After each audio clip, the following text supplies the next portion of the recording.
I'm Miles from Solar Tops, here with another frequently asked questions video.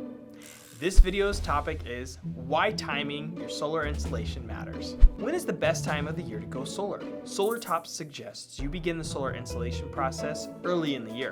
This will put you ahead of the big installation rushes that typically happen in the summer when everybody is starting to feel the pressure from those high utility bills. What are some of the advantages of going solar sooner? By signing up for solar sooner rather than later, you are able to have more of a buffer in the event something happens, like a slowdown from the HOA or city. The sooner you start, the quicker you can begin saving, especially during the summer.